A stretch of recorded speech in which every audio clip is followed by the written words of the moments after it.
conversaciones. 10:42, Alberto Medina Méndez, del Club de la Libertad, nos viene a visitar. Lo invitamos porque la verdad es que queríamos conversar respecto de lo que fue una jornada muy intensa ayer con la asunción de Javier Milei. Intensa, como todo recambio democrático, pero con la particularidad de escuchar a un presidente, y lo discutíamos con Diego, diciendo de manera muy cruda lo que va a hacer, a sabiendas de que eso puede provocarle, en términos de imagen pública, una caída gradual en el tiempo, aunque también uno sabe que es necesariamente lo que hay que hacer. ¿Cómo andás, Alberto? ¿Cómo estás, Martín? Gracias por la invitación. ¿Cómo te va? Bueno, mucho simbólico lo de ayer, ¿no? Sí. Muchas cosas que es interesante para analizar desde lo simbólico, ¿no? Después viene lo fáctico, que tiene que ver con la gestión de gobierno, pero sí. Un presidente que anuncia una crisis, no es una cosa que se dé muy habitualmente esto, ¿no?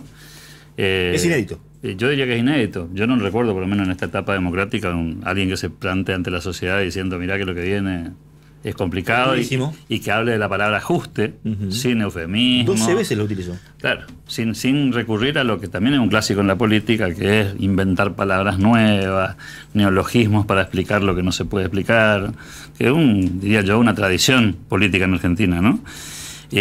Con gente que evidentemente no estaba acarreada en ómnibus con el aparato de la política, con banderas argentinas y sin banderas de gremios, sindicatos, grupos políticos partidarios y cosas por el estilo, que también es otro clásico. Digo, desde lo simbológico mucho, y desde lo discursivo, bueno, la gran incógnita es si la gente tiene magnitud de lo que significa la motosierra, el ajuste. Digo, vos sabés que ayer escuchaba a alguien hacer un análisis respecto de por qué tiene tanto respaldo Milei, a pesar de que lo que está diciendo es algo muy crudo. Casi antipático, diría. Claro, casi antipático. Esta persona decía, y lo conversaba con Diego, en la Argentina hay una inmensa mayoría de gente de clase media que es y de clase media que fue. Piensa y siente de clase media, y eso tiene parámetros culturales fuertes, arraigados. Y ayer, uno sumando gestos, entiende que, más que hablarle a esa gente, Milei es esa gente. Sí, sí. Me parece que el gobierno está imbuido de eso, de la ex clase media. Exacto. El hijo del colectivero. Claro, y de la gente que quiere recuperar los paradigmas del crecimiento, los desafíos del crecimiento. La cultura del laburo. Y que quiere volver a lo que nos enseñaron, porque qué sé yo, cuando teníamos, yo decía el otro día al aire, teníamos 4 o 5 años y nos íbamos al colegio, ya comenzábamos a escuchar de gente que vivió antes en la Argentina y que construyó las bases de una Argentina grande. Y hay mucho bombardeo cultural de los últimos años que intentó demoler eso, y evidentemente no lo demolió. No, quedó ahí, digamos, el subyace, ¿no? Que te está dando vuelta por ahí. Sí, y también un sector de la sociedad que, sin ser clase media, casi aspiracional, te diría yo, se da cuenta que labura y no sube. Es decir, que la famosa ascendencia social, la movilidad social ascendente y toda esta cuestión no existe. Es decir, que básicamente si vos sos pobre en Argentina, terminás siendo pobre. Que si sos clase media, podés ser pobre. Es decir, la movilidad no es ascendente, es descendente, digamos. Con un agregado. No puede ser que en este país el que tiene un contacto político y consigue un puesto en el Estado cobre 2 o 3 veces más que un tipo que genera capital, que genera producción, que genera impuestos, que toma riesgo, y que es el que pone la guita para sostenerlo. Claro, y esa lógica también se rompió. Se rompió el balance en un momento entre ayudar al que menos tiene y que esa ayuda se convierta en una cosa en la que es una condena, la ayuda, ¿no? Entonces dejó de ser, te doy una mano, te asisto porque estás mal, y pasó a ser, vos tenés derecho a que todo el mundo te asista y yo me tengo que romper el lomo para que vos recibas tu asistencia. Y eso se convirtió, digamos, en una perversa dinámica, allá por comienzo del siglo, ¿no? También porque hay que decir, no tiene que ver solamente con lo que pasó después con el kirchnerismo, un poco antes ya arrancó esa historieta. Tal cual. ¿Sí? En la que la ayuda... De hecho, habla de 100 años de decadencia. Claro, entonces parece que se rompe esa inercia. Otra vez, la gran incógnita es si la paciencia social, cuánto tiempo va a acompañar. Yo creo que en buena medida eso depende de los gestos de la política también, ¿no? Es decir, si la ampulosidad y el despliegue estatal bajan al mismo nivel que baja la gente, bueno, puede ser que la gente se la banque un poco más. Ahora, si los símbolos del poder siguen siendo fastuosos, y bueno, obviamente eso va a hacer mucho ruido. Por eso que la motosierra, y esto que decía ayer, Milei puso una palabrita ahí, dijo que casi todo el ajuste va a ser sobre la política. El casi claro, abre una ventana a que hay un sector de la sociedad. Es que va a ser elocuente el hecho que el sector privado también va a pagar, digamos, ¿no? La plata del ajuste de la política deje de circular por la calle, va a haber un ajuste en los emprendedores. Una recesión, y además hay sectores, digamos, del sector privado, por llamarle de alguna manera, que son paraestatales, ¿no? Por mencionar casos que todos conocemos, la obra pública, las concesiones de servicio, que giran en torno al Estado, son actividad privada, ¿no? Pero giran en torno al gobierno. Ayer escuchaba también algo muy interesante en un diálogo en el que participaba Florencio Randazzo y yo lo conversaba con Diego, ¿no? El peronismo se va otra vez de una gestión y deja tierra arrasada. Sí. Y da la sensación de que lo que venga hacia adelante, en términos políticos, va a implicar fundamentalmente una búsqueda de paradigmas que no tengan que ver con lo ideológico. Porque ayer también lo escuchábamos a Luis Rosales en Equipo de Noticias decir algo muy interesante. En Latinoamérica los procesos revulsivos han generado reacciones a la inversa del sector ideológico dominante. En Chile, por ejemplo, venía dominando la centroderecha y apareció Boric. Sí. Y en Colombia, la centroderecha y apareció Petro. En Argentina, la centroizquierda y apareció Milei. O sea, y él decía, no está mal que uno tenga ideología, que tenga identificación. Lo que está mal es pensar que eso lo inmuniza al político respecto de la obligación de generar bienestar. Claro, porque al final del día está un problema de resultados, ¿no? Sí, hasta medio en broma cuando Milei dice que él es bilardista, digamos. Sí. Está hablando un poco también del espíritu futbolero que tenemos todos. Si nuestro equipo gana, está todo bien. Si nuestro equipo pierde, se va el técnico, se va el presidente del club, se van todos, ¿no?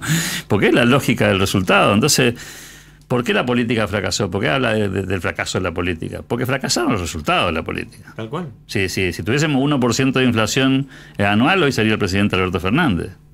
Sería reelecto. O sea, esto es una cuestión finalmente de números, ¿no? Le pasó a Macri también. Le pasó a Macri también. Se fue con más inflación con la que entró, bueno, se fue. Y a Milei le va a pasar lo mismo. Si gobierna bien, tendremos 2 mandatos, y si lo gobierna mal, vendrá otro, digamos, ¿sí? Porque es un tema de resultado. Otra vez, mi gran incógnita, digamos, que no tengo respuesta, es cuánto va a aguantar la gente. ¿Cuál va a ser la magnitud de la crisis? Yo tengo por momento, siento que Milei sobreactúa un poco esta cuestión para prepararnos. ¿Viste cómo lo que te pasa con los médicos? Para tener más legitimidad. Claro, ¿viste cuando el médico te dice, mirá que es una operación que tiene riesgo? Y vos decís, pero sí, casi todas salen bien. ¿Sí? Claro, sí, casi todas salen bien, pero alguna sale mal. Entonces se guarda ese margencito y te dice, una cirugía es siempre una cirugía, ¿no? Entonces me parece que también ahí el presidente Milei está optando por el camino de mostrar una crisis de gran magnitud, que lo va a hacer, de un plazo largo, habla de 18 a 24 meses para bajar la inflación, pero también ayer dijo una cosa que había que leerla entre líneas, cuando habló de 3 meses de entre 20 y 40% de inflación. Bueno, básicamente lo que está pensando es que vamos a tener 3 meses muy bravos, con una inflación más alta que la que venimos administrando, y después empezará a bajar, a niveles altísimos, pero a bajar, digamos, ¿no? O sea, a niveles que todavía hoy tenemos. Sí, pues, por supuesto. Es probable que tengamos 14, 15 puntos ahora con noviembre, ¿no? Digo, gestión todavía masa. Y si tenés en un día 30% de aumento de combustibles. Así es. Acá el punto pasaría también por saber cuál es la muñeca política que tiene el presidente. Porque todas las decisiones van a tener que pasar por el Congreso de la Nación. Muy buena parte. En un Congreso, claro, que tiene una diversidad de espacios. Hoy ya no hay una primera minoría y una segunda minoría. Hay muchos subbloques que tienen, digamos, autonomía en la decisión. Ni siquiera están los bloques originales. Claro, exactamente. Así que va a pasar por allí también la cuestión y ver cómo se maneja. Y resultarán claves de aquí los funcionarios políticos que tienen. Y hasta ahora han demostrado, en el caso de Franco por lo menos, una dialéctica, una cintura interesante, importante, y hay que ver el nivel de negociación que pueda tener también con otro grupo de funcionarios que pueden resultar importantes, que son los gobernadores. Cuando vos ves el gabinete, es un gabinete heterodoxo para un presidente que tiene un discurso ortodoxo. Si vos mirás Petri, Bullrich, Cuño Libarona, Francos, el mismo Caputo, no parecen de la misma Pose, claro. Lejos están de ser ortodoxos, digamos. Ahí te diría que en el gabinete la única paladar negro es Diana Mondino. El resto son jugadores Petovelo podría ser, también viene, digamos, de algunos otros espacios, pero digamos, podría ser que estén un poco más cerca. Pero sin embargo, aquellos que tienen que llevar adelante la primera línea de negociación no son del propio palo, como decían. Exacto. Francos, Caputo, que son la economía y la negociación con los políticos. Bueno, pero eso me parece que abre la puerta a interpretar de que va a haber una conversación política, porque si no hubiera optado por los paladar negros, que no lo hizo. Digamos. De hecho, ayer dijo también, las puertas están abiertas para todos aquellos que abracen las ideas de la libertad. No me importa lo que pasó antes y demás. Ahí también abrió una puerta interesante. Y en línea con eso, los discursos de los gobernadores de Juntos por el Cambio, e inclusive del peronismo, también van en esa dirección, porque la mayoría de los gobernadores, las primeras expresiones que han hecho han tenido que ver con que ojalá que le vaya bien, que está legitimado por la sociedad, que hay que acompañarlo en el proceso de reformas. Digo, no hemos encontrado gobernadores ni siquiera del exoficialismo haciendo manifestaciones muy duras sobre vamos a poner resistencia. Van a tener que administrar también una crisis importante, porque sin duda. Las provincias también están comprometidas. Claro. No, y aparte también, mal administradas. Aparte hay que decirlo, son rehenes de decisiones propias. Durante la campaña decidieron no decir nada respecto de lo que Massa resolvió de ganancias y la quita del IVA por sostenerlo. ¿Y ahora cómo van a hacer para reclamar? De hecho lo están haciendo, pero sin ningún tipo de legitimidad. Claro, y creo que te están leyendo que la sociedad está en esa sintonía, exacto, por lo menos por ahora, ¿no? Exacto. Lo que no sé si todo el mundo está leyendo, y me parece que ahí todavía hay una lectura fina que hacer, no sé si los intendentes y los gobernadores están leyendo cómo impacta eso en la propia, digo, ¿no? Porque yo imaginaba ayer, después del anuncio del discurso del presidente, que hoy varios gobernadores de provincia, intendentes, tendrían que estar diciendo, bueno, esto no se va a hacer más, esto otro tampoco, vamos a achicar por acá. Digo, porque el ajuste no lo va a pagar la política nacional. El ajuste lo va a pagar toda la estructura, digamos. Sí, ¿sí? A ver, también Tucumán. Bueno, pero independientemente. Pero espera, hay que hacer una salvedad, obligatoriamente, ¿no? Sí. Cuando vos te dedicaste a administrar en base a tus recursos de coparticipación, sí, tenés un panorama. Y cuando vos te dedicaste a administrar con recursos extraordinarios, exacto, tenés otro. Cuando recibías mucho de... Es lo que le pasa, por ejemplo, a Leandro Esdero, que está obligado a hacer una gran auditoría y de hecho ahora están decidiendo de revisar todos los decretos firmados después de las elecciones, porque claramente no se va a disponer de fondo extraordinario. Ahí había le pasa a Kicillof también. Exacto. Hay despilfarro. Le va a pasar a Puyar y le va a pasar a... Bueno, la provincia de Buenos Aires... No es lo mismo que Valdés diga, che, voy a aflojar el ritmo de obra pública, sí, a que lo que Kicillof debería decir, tengo que pedir, como dijo, tengo que pedir 150 millones de dólares de crédito para pagar aguinaldo, una cosa de locos. Claro, la provincia de Buenos Aires es la primera o segunda vez, hay creo que un solo antecedente en los 40 años de democracia en la que el gobernador de la provincia de Buenos Aires tiene un signo político diferente al presidente de la nación. Sí. Casi siempre tuvimos un presidente que asistió a la provincia de Buenos Aires. Sí, sí. ¿Sí? Bueno, el último ha sido muy evidente. Es muy evidente, pero también pasó con Macri, con María Eugenia Vidal, y pasó en tiempos de Menem. Digo, siempre hubo ahí una sintonía fina entre provincia de Buenos Aires y nación que le permitía a la provincia de Buenos Aires hacer algunos despilfarros producto del apoyo político que tenía y de la significación política que tiene ese distrito en términos electorales para cualquier presidente. Esta vez eso no está, digamos. ¿sí? Lo que pasa es que la provincia de Buenos Aires tiene un esquema diferente en lo social respecto a la cuestión política. No, bueno, pero hablemos vos tenés ahí un polvorín. Digamos, obviamente, pero también estás obligado a no despilfarrar. No, porque claro, ayer se conocieron, por ejemplo, que se gastó 360 millones de pesos comprando pelotas de trapo. Claro. O en su momento, recuerden ustedes que Kicillof defendió los subsidios para que todo el mundo se vaya de vacaciones desde la secundaria, o sea, pagarle las vacaciones a los alumnos de secundaria. O sea, hay cosas que vas a tener que recortar. También es cierto que la provincia de Buenos Aires son 3 provincias distintas, ¿no? Sí. Porque cuando nosotros en general tenemos la tendencia a pensar en la provincia de Buenos Aires el conurbano, que claro, es la parte poblacional más potente.